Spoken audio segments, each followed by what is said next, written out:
Hello guys, welcome to day 14 on Advent of Cyber, and today we'll be treating certificate mismanagement. And basically it is titled even if we're horribly mismanaged, there will be no sad faces or SOC-mas. Now the story is that it's the mayor said the glitch. He said it's while sighing. The people of Wayville, they're browsing, he's spying. That sounds like him. Maskedy then said, back to work then, why scratching her head? So basically, the objective of this today's talk is to learn about self-signed certificates, man-in-the-middle attacks, and then using Burp Suite proxy to intercept traffic. I'll be going much through the basic terminologies here or the insights. We can read through it, but our major concern is to understand the difference between self-signed certificates and trusted CA certificates. Now, the process of acquiring a certificate with a CA is long. You create the certificate and then basically you send it to a CA to sign it for you. If you don't have tools and automation in place, the process can take weeks. Now, self-signed certificates are signed by an entity, usually the same one that authenticates it.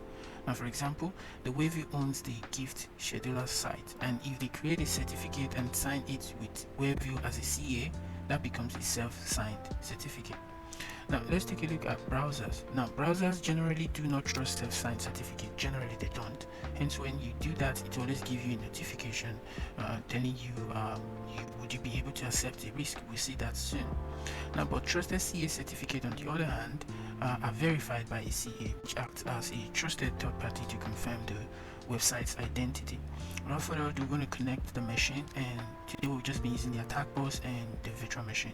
So I'll quickly start the machine here, and also I will be starting the attack box as well. Now a quick overview of what we'll be doing once the machine is ready. So in order to prevent any DNS logs from alerting his enemies, he resolved the gift scheduler's IP or the address to his local machine. By doing that, you just save the entire thing to your host files. You don't need to use the DNS server anymore. Now once you do that and confirm that, you'll be able to now access the gift scheduler's website and just take a look at it before he would start Burp Suite and go from there. So basically, let's wait for the machine to be ready and then we'll dive into solving the challenge for today. Alright, so we have our machine ready. So I'm going to view this in full screen while I also minimize this or exit the split screen for the main page. So like we mentioned, the first thing we want to do is to add this particular code. Now it has our IP. We want to add this to our etc host file. So copy this, come over here, and then we'll open our terminal here. Okay, enlarge this by Ctrl+Shift+ to increase the terminal, then Ctrl+Shift+V to paste the code we just copied. I don't know why I did that, but I'll paste that again. Okay, I think I understand.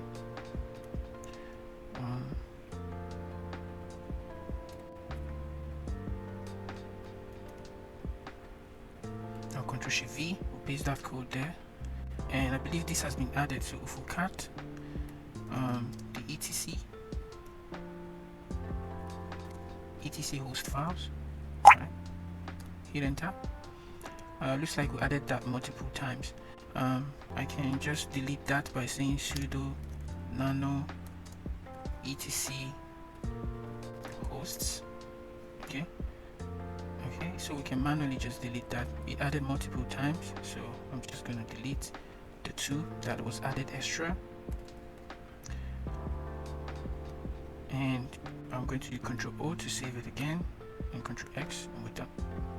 Now that we've added this to the etc host file, now we can navigate to the Firefox to open up that particular web address, which is giftschedulers.thm.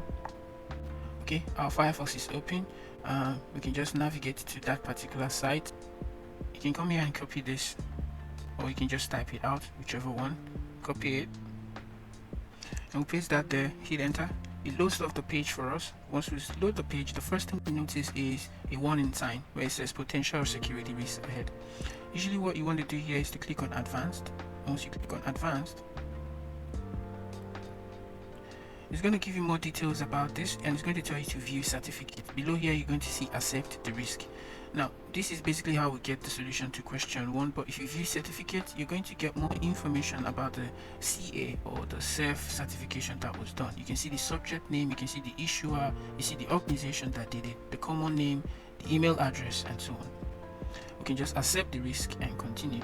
And here we are on the site. It just says welcome to the gift scheduler, and just click on start. It will ask you for your username and password, and so we are logging in as the mail malware. So if we scroll down, we're going to get his user information, which is mail malware, and his password, which is garbage day.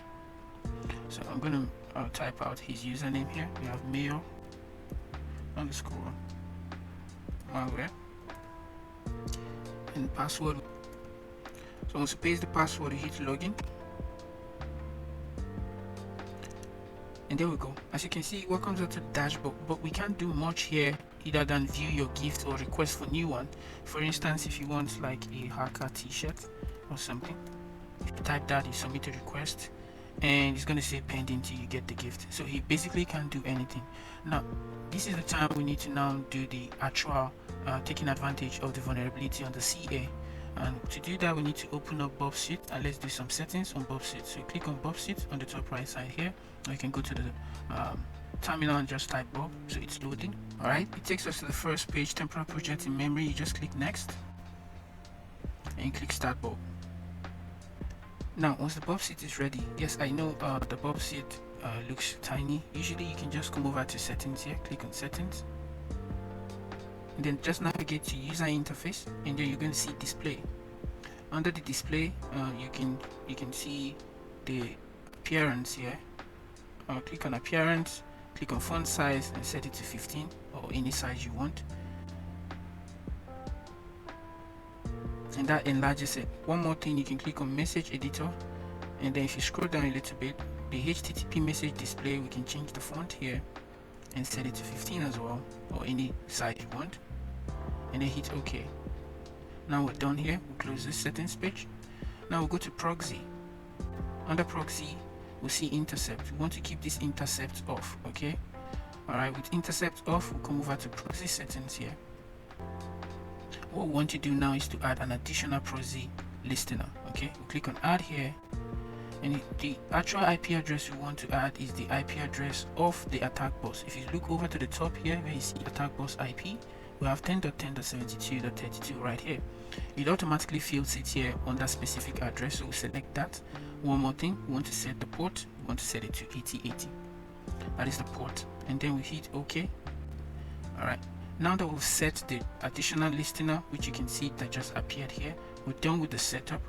Okay, and there's one more last thing for us to do before we start getting basically what we need to sniff from the middle. Now that our machine is ready to listen, we must reroute all the WebFS traffic to our machine. So the mail malware has a wonderful idea to achieve this, which is to set its own machine as a gateway for all the WebFS machine.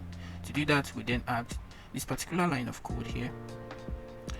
We'll add this to our attack box host files. Copy that, and then we just go to our terminal back again on our terminal, and Ctrl+Shift+V, that's what we copied, and then hit enter. If we cut the etc host file one more time, we're going to see that this one we just added with the IP address of the attack box is already there. Now that we've done this, now we have one more last thing to do, and which is that we must start a custom script to simulate the user's request to the gift scheduler. Otherwise it won't make sense, right? So we need to note that the script has to keep running so that new user requests will constantly be captured in the Burp Suite. And this script is found in the rooms AOC 2024 D14. So we're going to copy this to make it easier for us, and let's access that script and run it. Once we run it, those new requests will be captured in Burp history, and then we can go there to get the information that we need.